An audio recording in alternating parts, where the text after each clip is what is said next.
Coucou Salomé. Comment ça va ? Ça va et toi ? Super, bienvenue dans Populaire, le podcast qui parle de pop culture et des femmes les plus populaires de la pop culture. Cette saison, on commence par analyser la série Sex and the City, évidemment comme toujours en toute subjectivité, mais en la mettant toujours en parallèle avec notre vécu en tant que meuf in the city.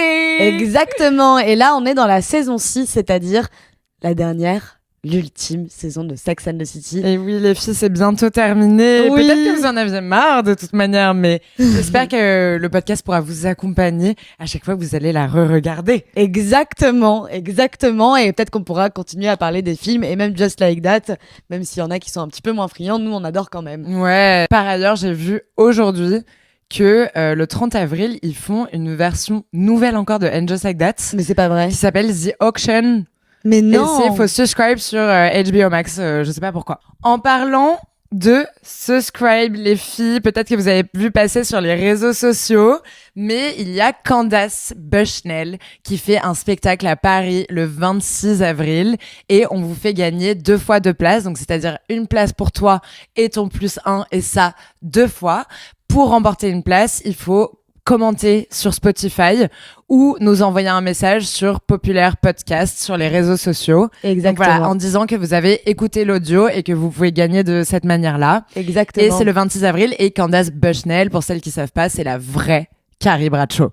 Exactement, on pourrait vous dire plein de trucs dessus et vous pouvez voir tout ce qu'on va dire dans nos réels, mais c'est elle qui était journaliste pour le New York Observer et c'est elle qui a écrit le livre Sex and the City. D'ailleurs, la saison 6 et la saison 5 dont on parle actuellement, la saison 6, c'est vraiment inspiré d'elle complètement parce que c'est la sortie du livre de Carrie. Exactement, donc on vous remet les détails dans la description.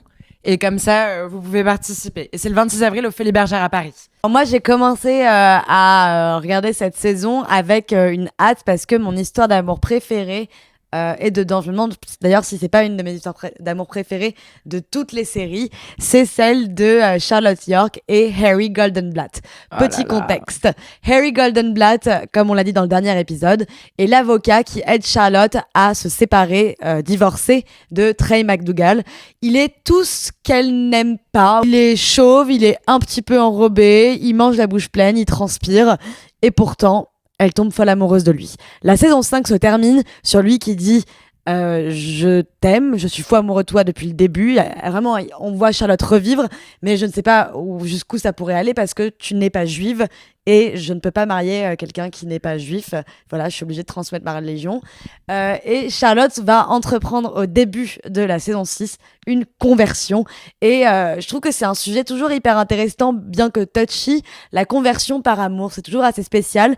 Déjà, Charlotte va se retrouver à toquer à la porte de plein de rabbins et plein de synagogues qui vont littéralement lui fermer dessus parce que, en plus de ça, c'est une religion qui ne souhaite pas forcément s'expandre. Ouais. Et donc, elle va prendre toute sa volonté et dire à Harry, en fait, ok, ils veulent jouer à ce jeu, mais moi je l'ai inventé ce jeu. Bah oui, c'est ça. Elle va se déterre, elle va toquer, elle va bosser, elle va faire tous les exercices pour réussir à être avec Harry, et c'est absolument magnifique. Oui, c'est en fait ce qui est assez exceptionnel, c'est qu'au début, elle pense le faire par amour parce que c'est une religion qu'elle ne connaît absolument pas. Et en fait, elle se prend au jeu. Donc au début, elle doit renoncer à certaines choses. Elle doit renoncer à Noël, donc elle se met à faire genre un sapin en plein mois de juillet, etc. Et même, elle se met à en fait vraiment apprécier cette culture. Donc en fait, elle va dîner un moment chez le rabbin. Elle apprécie faire la prière. Elle sent en fait toutes les valeurs que ça peut apporter. Et par ailleurs, en fait, elle aussi révèle très tard à Harry que elle peut pas tomber enceinte. Et là, il lui dit mais t'inquiète, on pourrait adopter. Et là, en fait, donc il parle des compromis à faire dans l'amour aussi, donc parce qu'elle est en train de faire entre guillemets un compromis du coup dans sa conversion.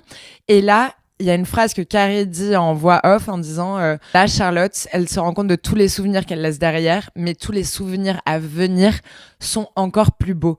Et en fait, c'est marrant parce qu'au début, donc c'est vraiment un chemin qu'elle fait par amour, mais finalement, comme tu me disais un peu, c'est un chemin qu'elle fait pour elle. Ça lui permet de se libérer de plein de choses cette fois. C'est absolument exceptionnel et je trouve que c'est des génies dans le scénario parce que c'est très très compliqué comme sujet, se convertir par amour, parce que c'est la religion. Pour moi, c'est vraiment ton rapport à un dieu, ton rapport à la mort en fait indirectement aussi, c'est très très personnel normalement. Donc oui, cette culture. Donc c'est toujours un petit peu touchy de voir quelqu'un se convertir par amour, bien que ce soit pour moi aussi sublime. Et elle va faire un truc, c'est que dès qu'elle est convertie, elle va dire à Harry, bon bah qu'est-ce que t'attends en fait, demande-moi en mariage, là c'est bon, enfin bouge-toi. Et en fait, elle va tellement déraper sur son côté obsessionnel qu'elle va dire, et moi tu penses que les gens ils pensent quoi quand je suis à ton bras dans la rue? Et là il va dire, bah ce truc horrible en mode genre, je sais très bien ce qu'ils pensent, je savais pas que tu en faisais partie toi aussi. Et il va se barrer. Et du coup Charlotte va se retrouver célibataire et juive. Et du coup, là, c'est absolument magnifique. Elle va jamais le lâcher. Elle va être à la recherche, bien qu'elle est encore complètement folle amoureuse d'Harry, elle va être à la recherche d'un juif. Elle va continuer à apporter beaucoup à la vie de la synagogue, à vraiment, en fait, croire en cette foi. Et en fait, c'est absolument sublime parce qu'on trouve une Charlotte qui va être face à une religion en fait qu'elle aime maintenant, et c'est pas par amour, c'est pour elle. Elle est juive et elle l'aime. Et surtout, son amie Anthony essaie de lui présenter des mecs et elle dit je suis pas intéressée. Il dit mais imagine tu vas finir jeune fille Charlotte. Vieille fille, ouais. Tu vois une Charlotte York qui s'en fout en fait, qui a laissé tous ses préjugés derrière et donc prête à recevoir vraiment l'amour de sa vie. Non mais ouais, vraiment. En vrai, c'est genre c'est trop beau et ça se conclut quand même par ils finissent par se retrouver. Ouais, à la synagogue, elle va arriver pour rencontrer du coup, c'est des rencontres, c'est des chidours, ce qu'on appelle dans la religion juive, pour en fait, c'est des coups arrangés pour se marier. Et elle parle à un mec qui est vraiment le mec parfait. Elle lui dit désolée, en fait, je suis pas prête. Et elle entend des femmes dire bon bah il y a plus personne, il y a que des chauves, des gros chauves. Et là, elle se tourne, elle dit peut-être qu'il y a mon gros chauve. Et elle voit Harry, et elle se met à pleurer en disant bah je sais pas, je m'en fous qu'on se marie un jour, je voudrais juste peut-être que tu m'appelles et que tu me demandes si bah on peut peut-être aller dîner un jour. Et là, il la demande en mariage et tu vois, enfin, une Charlotte vraiment prête à vivre enfin l'amour de sa vie entière. Et ce qu'il y a un truc qui est trop beau aussi, c'est que lui, il a grandi dans cette religion. Et ce que j'aime particulièrement, c'est que le prétexte de la religion scénaristiquement, il permet aussi de montrer une culture, des valeurs, le fait d'être généreux, de couper son téléphone, de donner à l'autre, de s'écouter, etc. Et lui, vu qu'il a grandi dedans et que du coup, il n'est pas en train de réviser ça tout le temps, alors que elle, en fait, elle apprend tout, et il l'a un peu perdu. Et à un moment, il y a un dîner où, en fait, elle est à fond dedans et lui, il regarde un match de basket. Et ce que j'aime, c'est que c'est vraiment utilisé comme métaphore de, en fait, on doit toujours réapprendre à s'aimer, toujours réapprendre à être genre généreux l'un avec l'autre. Et genre, je sais pas, ça m'a fait trop kiffer. Et je pense que mine de rien, du coup, Harry, il va aussi grandir par la conversion de Charlotte dans sa judaïté, mais aussi dans son rapport à l'autre, à sa culture et tout. Et genre, en vrai, genre, je trouve ça trop charmé. Et par ailleurs, ça, c'est ces différences-là, parce que la question de l'épisode, c'est pourquoi il y a toujours un truc qui va pas? Enfin, en fait, pourquoi il y a toujours un truc qui va nous empêcher d'aller plus loin? Et en fait, mine de rien, on avait fait l'épisode avec Rosalie Love Coach. Vous pouvez regarder si vous l'avez pas écouté. Et elle nous avait dit qu'en fait, l'amour, c'était aussi une série de compromis et que ces différences-là, tant qu'on a les mêmes valeurs, les valeurs profondes, mais s'il y a des différences parfois qui peuvent être de religion, etc., tant qu'il y a un fond commun, et c'est vraiment le cas entre Harry et Charlotte, et ben ça va fonctionner. Exactement. Je sais pas si dès la saison 1, il savait qu'elle allait tomber sur Harry, mais je trouve que c'est ce qui va le mieux dans l'histoire de Sex and the City à Charlotte, c'est ce mec-là. Toute cette histoire-là, en fait, que elle soit avec lui, c'est sublime, en fait. Bah franchement, elle a trouvé parmi tous les couples qui vont se créer, parce que tu vois, on a fait le procès de Aidan, le procès de Big, on pourrait le faire, Steve, on pourrait absolument le faire aussi. C'est quand même elle qui a trouvé genre un amour parfait. Et il y a un autre, vu qu'on est dans l'épisode couple and the city, il y a un autre couple qui est en train de se former, qui est assez parfait, mais qui se forme de manière assez drôle, c'est Smith Jarrett et Samantha Jones. Oh waouh, le rêve. En gros, à New York, il y a plein de concepts qui sont en train de se lancer. Donc, il y a un resto qui s'appelle Bed, il y a un resto qui s'appelle Row, où genre tout est cru, etc. Et Samantha, qui est quand même the PR, elle adore aller les essayer, elle est invitée partout, etc. Donc, elle invite ses copines à dîner chez Row. Littéralement, en fait, le restaurant est dégueulasse, mais le truc est blindé. Et on comprend pas pourquoi. Et en fait, on finit par comprendre que le truc est blindé parce que il y a un des serveurs qui est genre une bombe atomique, genre le hottest guy on earth. Et du coup, ce gars, c'est Smith. Et donc au début, ils vont se charmer. À un moment, il y a une scène iconique où en fait elle est genre en compétition dans un resto et, et genre elle est en compétition avec une autre meuf. Donc toutes les meufs elles mangent des trucs crus et tout. Elle finit par l'avoir. Et en fait, au début, donc elle est Samantha vraiment qui s'en fout, qui couche avec le mec, etc. Et au bout d'un moment, elle apprend que lui, il veut pas que être serveur, il joue aussi dans une pièce de théâtre. Et il joue dans une pièce de théâtre, il a un peu un flyer de merde, il est vraiment pas pro en com, mais c'est littéralement son rêve. Elle va voir la pièce, et elle lui dit, mais franchement, est-ce que tu vas passer ton temps en gros à faire des monologues, parce qu'en plus il est à poil, pour parler de la mousson, est-ce que ça t'intéresse vraiment? Il dit oui. Là, elle comprend que c'est vraiment son rêve, parce qu'il est quand même assez plus jeune. Et là, elle va lui dire, ok, bah tu sais quoi, je vais faire de toi une star. Ce moment me fait rêver. Je rêve d'avoir une Samantha Jones qui arrive et qui dit ah ouais, parce qu'elle elle le regarde, elle fait c'est vraiment ce que tu veux? Elle fait bon, ok, ça y est, je vais faire de toi une star. Et en fait, elle a tellement de pouvoir, Samantha. Ouais, c'est exceptionnel. Genre, c'est fou. Bah en fait, elle le met en page 6. Il y a genre tout Manhattan qui se déplace à Brooklyn et les gens apprécient énormément. La manière dont on voulait en parler, c'était il y a une phrase qui est hyper intéressante qu'elle dit. Là, on pourrait peut-être presque imaginer que lui, c'est un peu sa poupée. Parce qu'elle le met dans une pub d'une marque de vodka Absolute. Le mec, il est sur Times Square et en fait, il a l'impression d'être un guignol. Mais en fait, elle sait très bien, elle, ce qui est en train de se passer. Il est clairement en train de devenir, du coup, d'abord l'idole des gays, ensuite l'idole des filles, etc. Donc, en fait, c'est absolument ce qu'elle avait cherché. En fait, il y a quelqu'un qui lui pose la question, mais en fait...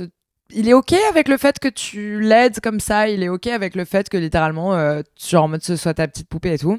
Et là, elle dit, mais les gars, en fait là, on est rentré dans une génération où un homme ne sera jamais mal à l'aise du pouvoir que peut avoir une femme. Et moi, je me pose la question parce que, en parallèle, peut-être tu peux nous dire ce qui se passe en parallèle entre Carrie et Berger, parce que du coup, c'est un sujet de rapport de pouvoir.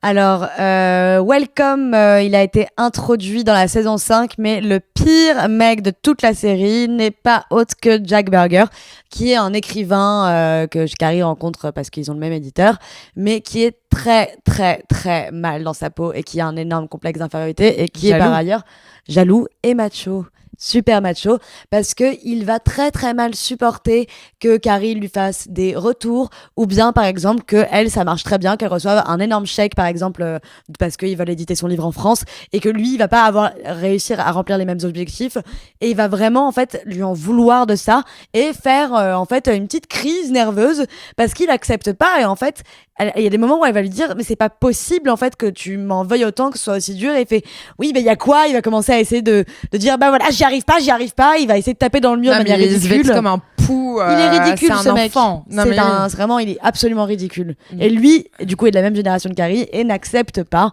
que Carrie réussisse mieux que lui. Voilà, c'est ça. Et donc la question que je voulais te poser, c'est est-ce que tu penses qu'aujourd'hui dans un couple hétérosexuel, il est possible que la femme soit encore plus forte et encore plus de pouvoir? Est-ce que tu penses qu'il y a eu un décalage de génération ou pas?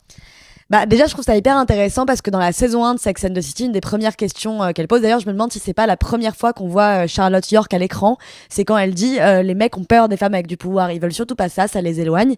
Et du coup je trouve ça hyper marrant que du coup ils disent que ce soit un problème de génération. Est-ce que du coup ça veut dire que notre génération serait celle qui serait plus apte à accepter des femmes powerful?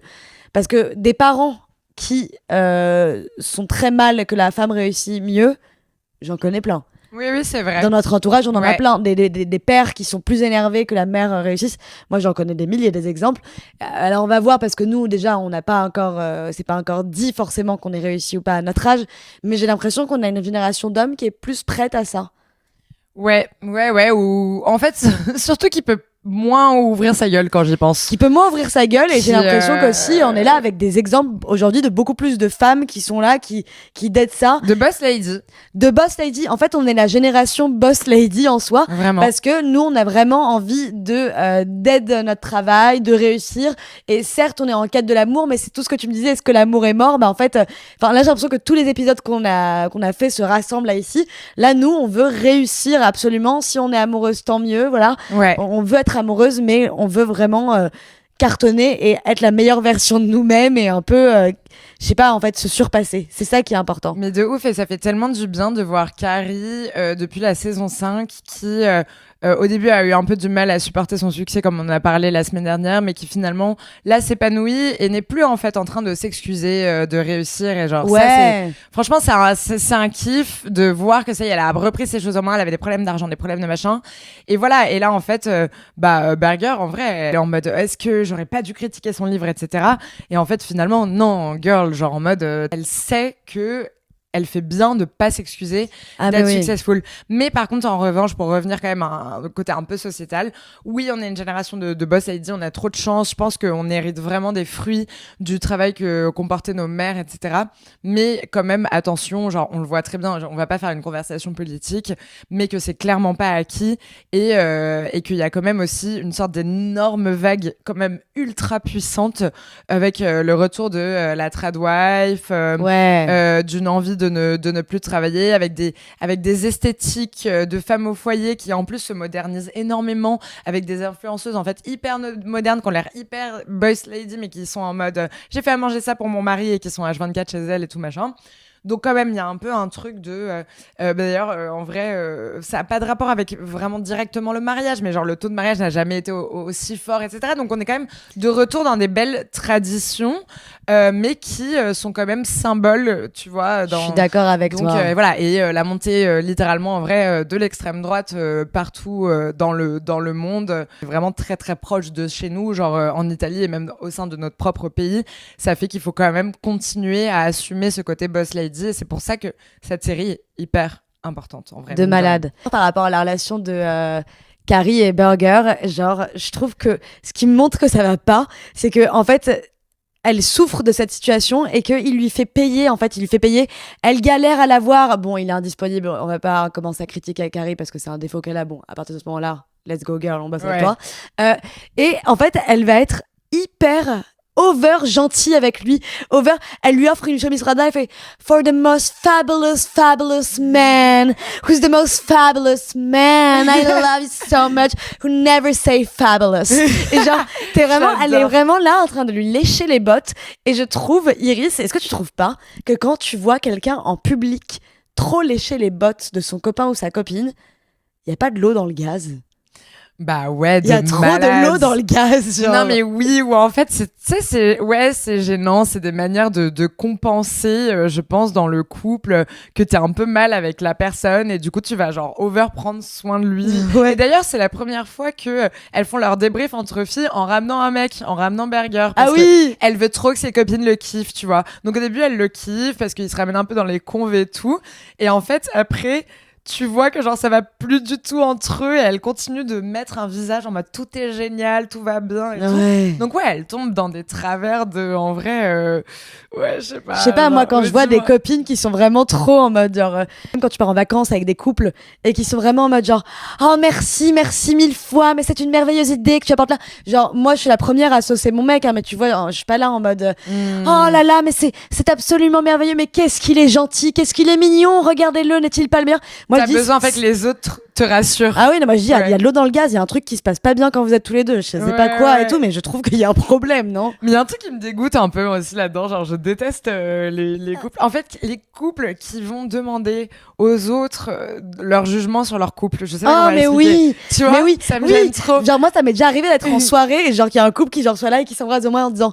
n'est-il pas merveilleux? Et tu là, je vais pas venir dans le lit avec vous les gars là, genre non mais enfin c'est bon là. Genre est-ce que vous pouvez genre ne pas me prendre à partie, genre vraiment. C'est ça, c'est pas genre en mode j'ai aucun problème avec les couples qui se montrent de l'affection en public. Bon, pas ceux non plus qui se montrent dessus, mais par contre ceux qui t'incluent dans leur conversation, genre pas forcément leur dispute, genre dans leur conversation de genre comment on est iconique, ça me gêne trop. De drague, je suis d'accord. Il se drague via toi. Ouais, c'est vraiment horrible. Je ne serai pas votre objet de drague, c'est non. Mais dans tous les cas, en vrai de vrai, on est très content que ça se termine. Donc ça se termine pathétiquement parce qu'il est pathétique. Et d'ailleurs, Berger, il quitte Carrie avec un post-it. Est-ce qu'il y a une pire manière de se faire quitter, Salomé? Elle est assez belle, mais je sais pas si je préfère le post-it au SMS. Oh putain, les deux c'est trop hardcore. Bah ouais. En fait, ça faisait pas 1000 ans qu'ils étaient ensemble non plus, mais. Ah bah non, mais moi ce que je déteste, c'est que sur le post-it, il marque, et ça j'en avais parlé à l'épisode d'avant, je trouve qu'il y a rien de pire de dire, genre de larguer quelqu'un et de dire don't hate me. Genre, Ah ouais, je suis d'accord. mais un T'as peu raison. tenu en fait. Laisse-moi tranquille si je veux te détester. C'est quoi cette histoire don't hate me? Je te hate si je veux. Genre, Ouais. laisse-moi process. Et puis quoi encore? Non mais je l'adore. Non mais tu sais je l'adore. Il est comme ça. Genre et puis quoi encore? Ah, mais par ailleurs, tu sais comment il la quitte? Eh ben, il y a un énorme problème dans son couple, c'est que son ex, à lui, elle est super présente, Lorraine, et il a pas réussi à avoir le final talk avec elle. Donc en fait, ce mec, littéralement, c'est un mec qui fuira quoi qu'il arrive.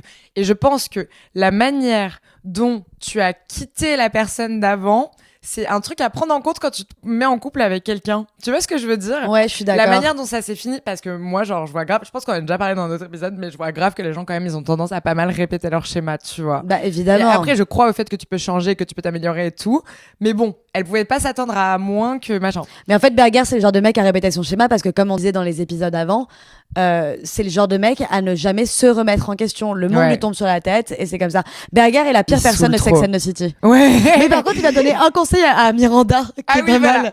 Bah oui, oui. En fait, au moment où il vient débrief, Miranda, donc elle est avec ses copines. Donc évidemment, comme quand on débrief entre copines, on est en mode, est-ce que ce gars, il me kiffe? Parce qu'en gros, là, il m'a pas écrit de texto, mais d'un autre côté, il est venu en bas de chez moi et machin. Donc Miranda, elle raconte un peu un date comme ça. Et donc toutes les meufs, elles sont en mode, mais oui, je suis sûre qu'il va t'appeler et tout. Genre vraiment typique, genre truc entre copines, etc. Et Berger, il arrive et il casse le truc, genre vision masculine, en mode genre, ouais, meuf, he's just not that into you. Il est pas intéressé. Et là, Miranda, elle est en mode, quoi? Il dit, tu peux pas construire ta relation sur l'idée de ce qu'il pourrait penser et sur des suppositions. Et genre, Miranda, elle fait quoi? Mais j'ai construit ma vie entière et mon rapport entier à l'amour Mais sur elle le faire adore. de faire des suppositions. Mais on est toutes pareilles. Mais non, mais surtout, elle adore Miranda parce que, comme c'est une grande cynique, elle est en mode genre. Enfin, quelqu'un qui me dit la vérité. Et maintenant, elle est en mode genre, je vais spread the word in New York. Et genre, elle veut absolument le dire à tout le monde. Mais elle raconte adore. ce qu'elle en va fait. faire, c'est exceptionnel. Bah, elle est trop marrante. Elle est sur genre des marches. Je me demande si elle est pas sur les marches du Met. c'est les déjà marches sur du les Met marches de Gossip Girl. Exactement. Petit clin d'œil. Et il y a des meufs qui se racontent leur date et Miranda entend et elle fait genre désolée, je pouvais pas m'empêcher d'entendre votre conversation. Je te donne juste un conseil pour que tu gagnes du temps. He's not that into you. Et genre elle fait genre et elle se barre un peu en mode genre comme ça et J'ai genre les trop meufs d'aide. derrière elles sont en mode genre you bitch. Genre, Ouais, en fait, c'est qui cette folle? genre, qui lui a demandé bah pas moi genre elle est en mode genre qui lui a demandé de raconter sa France à elle et tout. Je trouve ça hyper marrant. Mais oui, c'est hyper drôle. Mais moi, ce que j'adore, c'est que, en vrai, je vois pas mal de trucs passer sur TikTok en mode genre des mimes où la meuf, elle fait. Bon, en gros, le gars, il a pu faire tout un chantier pendant 10 heures, faire ça, etc. Et il a pas trouvé une minute pour t'envoyer un message.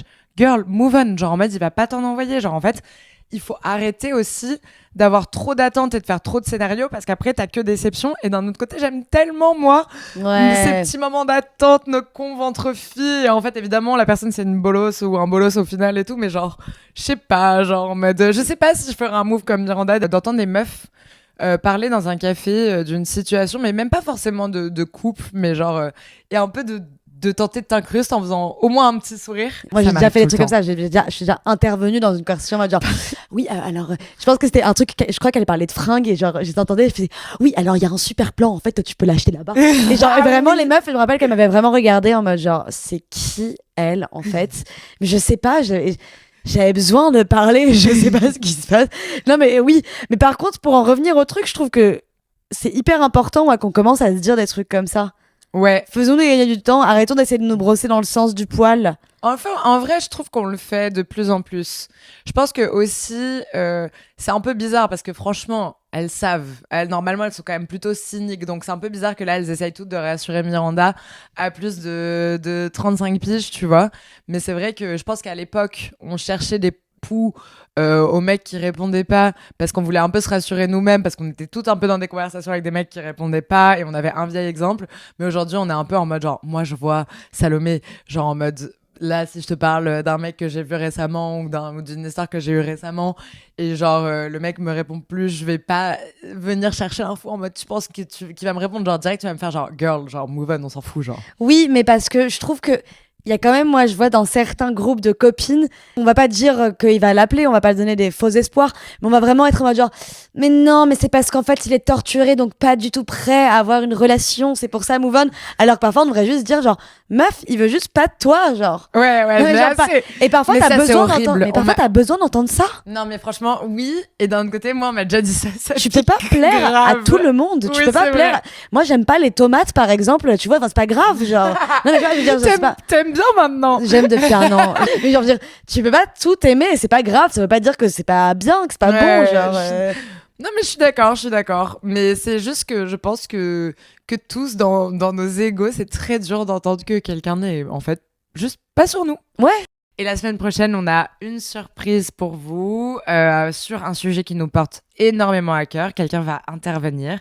Donc voilà, les filles, oubliez pas de subscribe, commenter, liker. Ça nous donne vraiment de la force. Vous pouvez le faire sur Spotify, sur YouTube, sur les autres plateformes. Je ne suis pas sûre, mais en tout cas, faites-le et continuez de nous envoyer des DM sur Insta et sur TikTok. Ouais. On adore. On vous fait des gros bisous et à la semaine prochaine. À la semaine prochaine. Bisous!